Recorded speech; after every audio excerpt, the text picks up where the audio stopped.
the channel. My name is Sean. If you find this content helpful and you want to see more of it, please consider subscribing to my channel. The episode today might be a little bit longer than normal, but that's because we're going to be diving into a product that's coming out and I'm really excited about it. It's from a company called Rhino Camera Gear, and they've been making products for filmmakers for almost a decade now. And I really like their products. They're the filmmakers like me, maybe like you in mind, that don't have big budget productions always and maybe a small crew. The product they're bringing out is called the Rhino Dolly.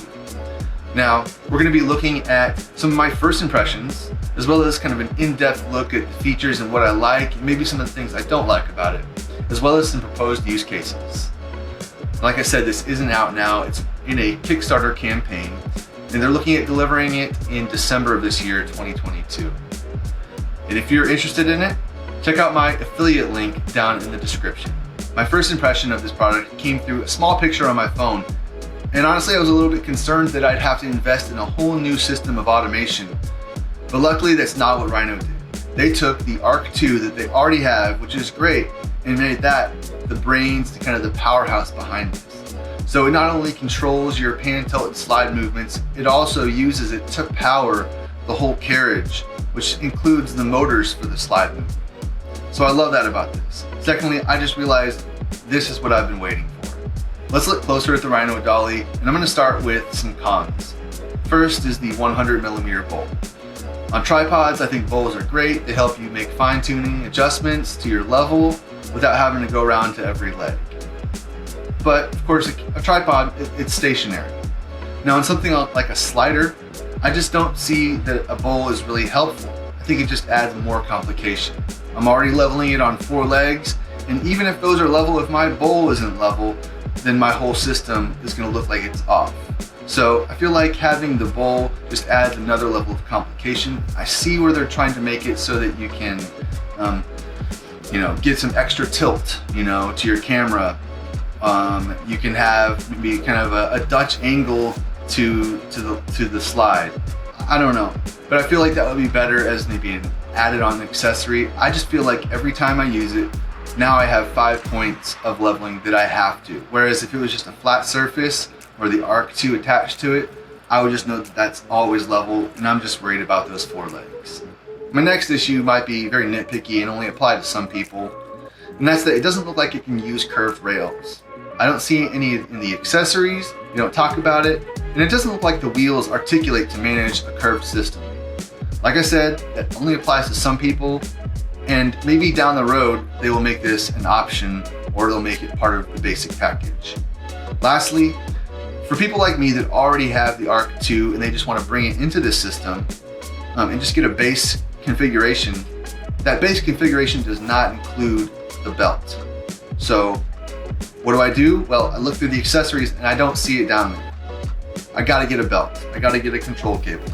So I'm guessing that I can probably go in and just email or call the company and they'll be able to set me up with that. But it is something that's kind of just out there in the back of my mind that I can't really use this system until I get those accessories. That was a nice short list of cons, so let's move on to the things that make me really excited about this product. The first thing, and I've already mentioned it, is that it uses the Arc II. So this is a really smart move on Rhino's part because people like me and maybe you that already have that system, we don't have to invest in a whole new system. And to me, that shows a lot of value in this product because I feel like they're not trying to cheat me out of money to just get me to buy something new. I feel like there's a lot of advantages and value that this brings to my productions. Not only that, I already know how to use the Arc II, so it's just like taking what I've always done and just putting it into a bigger scale. Speaking of bigger scale, the new system, the Rhino Dolly, lets you have pretty much unlimited length, and it can go, as high as your C-stands will go, and it'll go all the way to the floor. The only thing, there may be a limiting factor on how far it can go based on the biggest belt that you can get from the Rhino team. Now for lower budget filmmakers and video producers, having different configuration options is really important. I don't want to have this piece of gear or equipment to make the Rhino Dolly work all the time. So Rhino lets you either use their carbon quick legs or a tripod, C-stands, or low boy stands that you would already have. Not only that, you can also bring your own rails. Their rails are great, they're strong, they're nice and high precision, but you could go out and get your own rails if you wanted. Also, this thing can be underslung to get some really creative shots that you might only be able to get with more expensive equipment. Speaking of configurable options, the carriage for the Rhino Dolly has mounting points in all 4 corners so that you can mount items like monitors and other accessories that you don't want to have on the camera. So the Arc II has a 15-pound payload capacity when you're using it for sliding, panning, and tilting. What this does is allows you to take heavier items like maybe batteries and larger monitors and mount them off the camera and save that payload capacity for larger lens and camera combinations. Now, from what I can tell, it looks like Rhino did a great job of making setup easy and intuitive, especially for small crews that are trying to move quick. From things like laying everything out really well inside the custom case, to using quick clamps for assembly and putting a brake on the carriage so your gear doesn't slide away.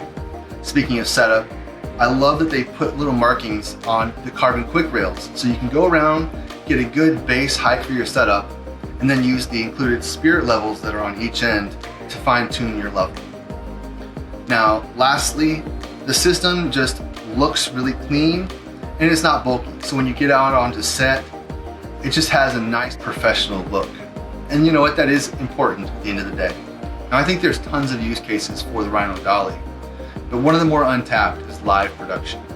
I worked in a church for 10 years and I always wanted a slider or a dolly for our services, for concerts, or other events.